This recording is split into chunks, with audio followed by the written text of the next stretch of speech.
So students, আজকে আমরা পড়ব গ্রোথ অ্যান্ড ডেভেলপমেন্ট নিয়ে। ঠিক আছে, তোমরা সবাই জানো এটা হচ্ছে চাইল্ড সাইকোলজির ফার্স্ট চ্যাপ্টার, যেখানে নাকি গ্রোথ আর ডেভেলপমেন্ট সম্পর্কে বলা। যারা বিএড করেছো তাদের জন্য তারাও এটা পড়েছো, এবং যারা ডিএলএড করেছো তারাও এটা পড়েছো। তাহলে আমি একদিকে লিখে নিচ্ছি গ্রোথ, ঠিক আছে, আর এদিকে লিখলাম আমি ডেভেলপমেন্ট। আশা করি তোমরা পুরোটা স্পষ্ট দেখতেই পাচ্ছ। তোমরাও তোমাদের খাতার মধ্যে কি নোট ডাউন শুরু করো। গ্রোথকে আমরা কি বলি? বৃদ্ধি, তাই তো। আর ডেভেলপমেন্ট মানে কি? বিকাশ। এবার দেখো গ্রোথ ব্যাপারটা কি এবং ডেভেলপমেন্টের ব্যাপারটা কি। গ্রোথ হচ্ছে সেটাই যেটা তোমরা নিজের চোখে সবসময় দেখতে পাও, রাইট? মানে এটা হলো হচ্ছে একটি কোয়ান্টিটিভ ব্যাপার, মানে সংখ্যাগত। মানে তুমি কাউকে লম্বা হতে দেখলে, কাউকে চওড়া হতে দেখলে, মানে মোটা হতে দেখলে, তখন তুমি কি বলবে? তার গ্রোথ বাড়ছে দিন দিন। কিন্তু বিকাশকে আমরা কি করতে পারবো? দেখতেও পাবো, এবং সেটা কোয়ান্টিটিভ প্লাস কোয়ালিটিভ। মানে সেটা হলো হচ্ছে তোমার গুণগত দিক থেকেও সে থাকবে বিকাশ, এবং তার বাইরের থেকেও আমরা বিকাশটাকে বুঝতে পারবো, তাই তো। তাহলে আমি এটা এখানে লিখে দিই, গ্রোথ কিরকম? কোয়ান্টিটেটিভ। আর ডেভেলপমেন্ট কেমন? Qualitative plus quantitative. তাহলে কোনটা বড় অ্যাসপেক্ট তোমরাই বলো? এটা না এটা? অবশ্যই এটা বড় অ্যাসপেক্ট। কারণ কি, এখানে দুটো জিনিসের সমষ্টি, আর এখানে কি একটা জিনিসের সমষ্টি, তাই তো। আমরা যেমন বললাম ছেলেটি লম্বায় অনেকটা বড় হয়ে গেছে, সেটা হলো হচ্ছে কি? তার বৃদ্ধি। তাহলে তুমি কি বলতে পারো যে বৃদ্ধিকে আমরা কিন্তু স্বাভাবিক চোখে দেখতে পাচ্ছি, বা এটা কিন্তু একটি নির্দিষ্ট সময় অবধি বৃদ্ধি ঘটে। একটা নির্দিষ্ট বয়সের পরে কি আমরা দেখি লম্বা হতে ছেলে মেয়েদের? না, দেখি না। কিন্তু ডেভেলপমেন্ট কিন্তু আমৃত্যু চলে, জন্ম থেকে মৃত্যু। ইভেন জন্ম কি, ভ্রূণ যখন, মানে যখন আমাদের পেটে সন্তান আসে ভ্রূণ অবস্থায়, সেই সময় থেকে একদম মৃত্যু পর্যন্ত কিন্তু ডেভেলপমেন্ট চলছে। কিন্তু গ্রোথ কিন্তু কি নির্দিষ্ট বয়স অবধি চলে। তাহলে আমরা ডেভেলপমেন্টকে কি বলতে পারবো? টু টুম, এটা আমরা বলতে পারবো ডেভেলপমেন্টকে, রাইট? আর এটাকে আমরা কি করতে পারবো? এটা হলো হচ্ছে কি লিমিটেড। তুমি এটা একটা লিমিটেড সময় অবধি দেখবে। এরপর আমরা দেখি যে ডেভেলপমেন্টের আর কি কি ক্যারেক্টারিস্টিক্স ফিচার্স আছে। এবার গ্রোথের উদাহরণ তো তোমরা দেখলেই, হাইট। কিন্তু ডেভেলপমেন্টের উদাহরণ কি? ডেভেলপমেন্টের উদাহরণ হলো হচ্ছে কোনো কিছুর প্রতি অ্যাবিলিটি। মানে তুমি ধরো যখন 1 বছর ছিলে, তুমি কি অঙ্ক করতে পারতে? পারতে না, কিন্তু এখন তুমি অঙ্ক করতে পারো। তাহলে সেটা করার প্রতি তোমার অ্যাবিলিটিটা বাড়ছে। কেন বাড়ছে? তো দিন যাচ্ছে, তোমার বয়স বাড়ছে, তাই তোমার সেই ম্যাচুরেশনটা আসছে, আর সেই অ্যাবিলিটি বাড়ছে। তাই এখানে আমরা বলতে পারবো ম্যাচুরিটি, রাইট, অ্যাবিলিটি। এগুলো তাহলে কিসের এক্সাম্পল? এগুলো হচ্ছে ডেভেলপমেন্টের এক্সাম্পল। আর গ্রোথের এক্সাম্পল তুমি দিতে পারো কি? হাইট, তাই তো। তারপর আরো একটি ক্যারেক্টার দেখো ডেভেলপমেন্টের, সেটা হচ্ছে কি? ডেভেলপমেন্ট হচ্ছে খুব স্লো প্রসেস, খুব ধীরে ধীরে চলে, কিন্তু এটা চেঞ্জ করা যায়। It is changeable, right? কারণ কেন বলেছে? তোমার মধ্যে একটা হ্যাবিট গ্রো হলো, ঠিক আছে, তোমার ম্যাচুরিটি দিনের সাথে সাথে তোমার পরিবর্তন হবে না ম্যাচুরিটি, বা তোমার মধ্যে একটা হ্যাবিট, সেটা তো দিনের সাথে সাথে তুমি চেঞ্জ করতেই পারবা। তাহলে সেটা হচ্ছে ডেভেলপমেন্টের আন্ডারে পড়ছে। কিন্তু গ্রোথ কিন্তু সেটা হয় না। গ্রোথ কিন্তু নট চেঞ্জেবল। তুমি লম্বা হলে অনেক, তোমার দৈর্ঘ্য অনেক বেশি, তোমার হাইট অনেক বেশি, তুমি কি পুনরায় আবার খাটো হতে পারবে? পারবে না। তাহলে তোমরা এখানে কি বলতে পারবে? দেখো, ডেভেলপমেন্টকে তুমি বলতে পারবে তাহলে ডেভেলপমেন্ট কি? চেঞ্জেবল, চেঞ্জেবল, তাই তো। এছাড়া তুমি একটা কি বলতে পারবে? এটা কি? খুব স্লো প্রসেস, তাই তো। আর এটা কি? চেঞ্জেবল নয়। তাহলে গ্রোথ কি হবে? আনচেঞ্জেবল, তাই তো। তাহলে এতটুকু ক্লিয়ার। গ্রোথ অ্যান্ড ডেভেলপমেন্টের মধ্যে যে এই ডিফারেন্সগুলো রয়েছে তোমরা আশা করি ক্লিয়ারলি বুঝতেই পারছো। এখান থেকে তোমরা তাদের সংজ্ঞাটাও আশা করি তোমরা বুঝতে পারছো ক্লিয়ারলি, ঠিক আছে। পরীক্ষায় তো কখনো সংজ্ঞা দেবে না, তাই তোমাদের বেসিকটাই বুঝতে হবে, ঠিক আছে। যেটা বুঝলে তোমরা সব কোয়েশ্চেন আনসার সলভ করতে পারবা, তাই তো। এবার আসি আমরা নেক্সটে। দেখো, মেইনলি দুটো ফ্যাক্টর এই গ্রোথ এবং ডেভেলপমেন্টকে এফেক্ট করে। কি কি ফ্যাক্টর এফেক্ট করে? একটা হচ্ছে ফ্যাক্টর, কি কি ফ্যাক্টর এদেরকে এফেক্ট করে সেটা আমরা লিখে নিচ্ছি। একটা হচ্ছে হেরিডিটি, মানে বংশের থেকে সে যা পেয়ে এসেছে। খাটো মানুষের মা বাবা যদি খাটো হয়, তার সন্তান নিশ্চয়ই খাটোই হবে, লম্বা নিশ্চয়ই হবে না, সেটা তার একটা হেরিডিটি ওয়াইজ পায়। আরেকটা এনভায়রনমেন্ট। এখন ধরো খুব মানে গরিবের ঘরে একটা সন্তান জন্ম নিল। এবার দেখো সে খাওয়া পাচ্ছে না, পুষ্টি পাচ্ছে না, তাহলে তার বৃদ্ধিটা কি ঠিকঠাক হবে? হবে না। বা তার ডেভেলপমেন্ট, তার ম্যাচুরেশন, তার বুদ্ধির বিকাশ কি একদম সঠিক সময় মতো একদম সঠিকভাবে হবে? হবে না।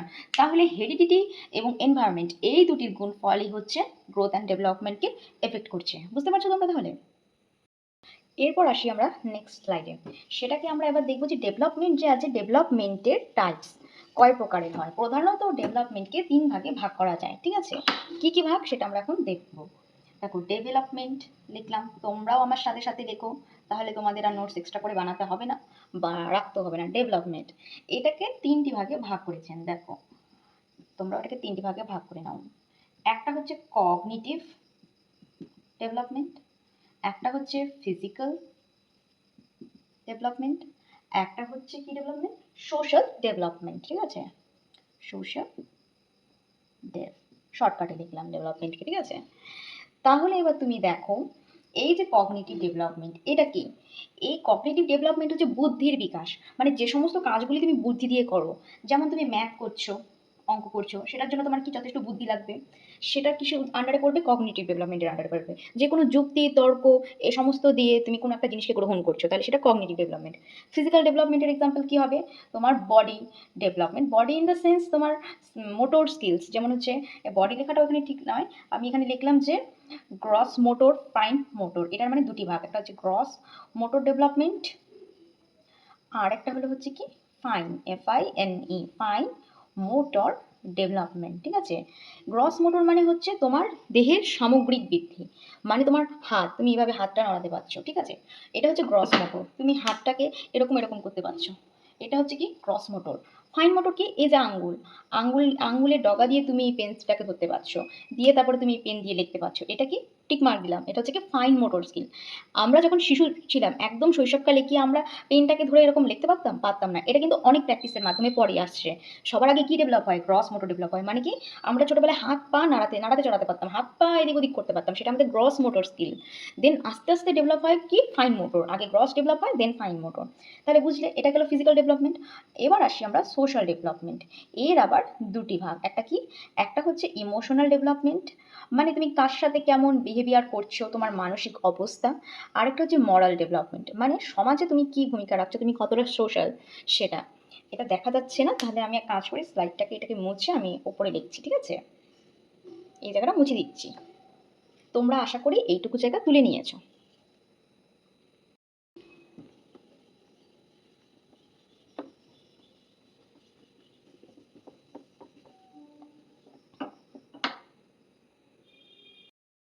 তাহলে সোশ্যাল ডেভেলপমেন্টকে দুটি ভাগে ভাগ করা হচ্ছে, একটা কি ইমোশনাল।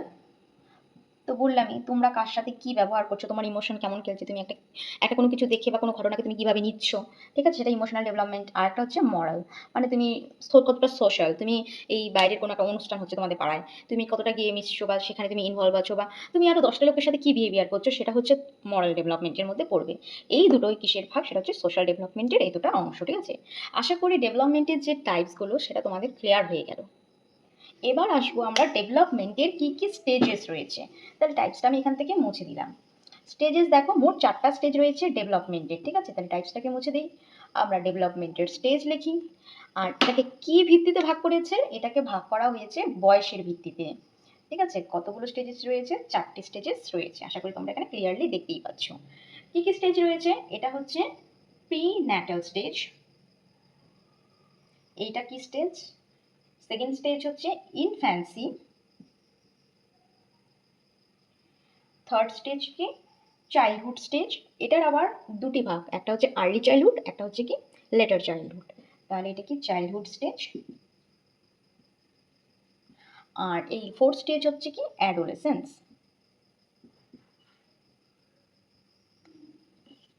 লিখে নাও তোমরা সবাই, অ্যাডোলেসেন্স। তাহলে একে আবার দুটি ভাগে ভাগ করা হয়েছে, তাই তো? একটা কি আর্লি, একটা হচ্ছে কি লেটার, তাই তো? চাইল্ডহুড লিখে দিলাম, তোমরা তাহলে এই ছকটা লিখে নাও, ঠিক আছে? এই গেল ডেভেলপমেন্টের স্টেজেস। এবার আসি সময়। প্রি ন্যাটাল, এটা কতদিন থাকে? এটা হচ্ছে ভ্রূণ অবস্থা থেকে, যবে থেকে ভ্রূণ আসলো তবে থেকে যতদিন প্রসব হবে তো সেই টাইম অবধি, মানে 40 to 42 উইকস। এটা এক একজন মানুষের ক্ষেত্রে এক এক রকম ভ্যারি করে, আমরা জানি। এরপর আসবে ইনফ্যান্সি, জন্ম নিল বাচ্চা, তখন তার বয়স কত? 0। তাহলে 0 to 2 ইয়ার্স হচ্ছে ইনফ্যান্সি পিরিয়ড, তাই তো? এরপর আসবে আর্লি চাইল্ডহুড, এটা কত হবে? 2 to 6 ইয়ার্স, শর্টকাটে লিখলাম। তারপর আসবে লেটার চাইল্ডহুড, এটা হচ্ছে কত? 6 to 12 ইয়ার্স। তারপর আসবে অ্যাডোলেসেন্স, এটা হচ্ছে 12 to 18 ইয়ার্স। বুঝলে বয়সটা? তাহলে এতটুকু তোমাদের জন্য ক্লিয়ার? কোনো কোনো ক্ষেত্রে এক আধ ভ্যারি করতে পারে, এখানে 18 জায়গায় অনেক সময় 19 দেওয়া থাকে, বা এখানে 12 জায়গায় অনেক সময় 13 দেওয়া থাকে, ঠিক আছে? সেটা থেকে ঘাবড়ানোর কোনো বিষয় নেই। এটাও ঠিক ওটাও ঠিক, যেটা অপশানে থাকবে সেটাই দিবে। দুটো কখনো একসাথে অপশানে থাকবে না, একটা অপশানে 12 থেকে 18 আর একটা অপশানে 12 থেকে 19, এরকম কোনোদিনও থাকবে না। আইদার 12 থেকে 18 থাকবে আর 12 থেকে 19 এরকম থাকবে, ঠিক আছে? এরপরের ধাপে আমরা কি পড়বো? এরপরে আমরা পড়বো যে এই যে প্রি ন্যাটাল স্টেজেস বা ইনফ্যান্সি, চাইল্ডহুড, অ্যাডোলেসেন্স, এইগুলো সমস্তগুলোর বৈশিষ্ট্য আছে। প্রি ন্যাটাল স্টেজে কী কী দেখা যায়, কী কী ঘটে, ইনফ্যান্সি স্টেজে কী কী ঘটে, বাচ্চারা কী কী করে না করে, চাইল্ডহুডে, আর্লি চাইল্ডহুডে কী করে, লেটার চাইল্ডহুডে কী করে, অ্যাডোলেসেন্সে কী করে, কোন বিজ্ঞানী কী বলেছে স্টেজগুলো নিয়ে। তো এগুলো আমরা সব পরের ক্লাস থেকে করবো। আজকের ক্লাসটা এইটুকুই রাখলাম, অল্পক্ষণের জন্য রাখলাম, কারণ আজকে আমার সেট আপটাও ঠিকঠাক হয়নি। সো পরের দিন একদম সেট আপ করে আর ঠিকঠাকভাবে হবে আর কি। তাই এই ক্লাসটা এতটুকু থাকলো। তোমরা অবশ্যই এটা মানে একদম ফার্স্ট স্টার্ট ক্লাস, এটা মিস করো না, এটা দেখো, খাতায় নোট ডাউন করো আমি যেভাবে বলছি। আফটার কমপ্লিটিং দ্যাট কোর্স তোমরা নিজেরাই বলতে পারবে যে কেমন হলো ক্লাস অ্যান্ড তোমাদের প্রিপারেশন কেমন হলো। তাহলে আজকের ক্লাসটা এতটুকুই রাখলাম। পরের দিন আমরা এর পরবর্তী ক্লাসটাকে নিয়ে আসবো ভালো করে। তো অবশ্যই তোমরা টাইম মতো ভিডিওটা দেখতে মিস করো না। And okay. আর হ্যাঁ, চ্যানেলটিকে ভালো লাগলে লাইক, শেয়ার অ্যান্ড সাবস্ক্রাইব করতেও ভুলো না কিন্তু। আর তুমি তোমার বন্ধু বান্ধব তোমরা সবার সাথে শেয়ার করে দাও। Thank you so much.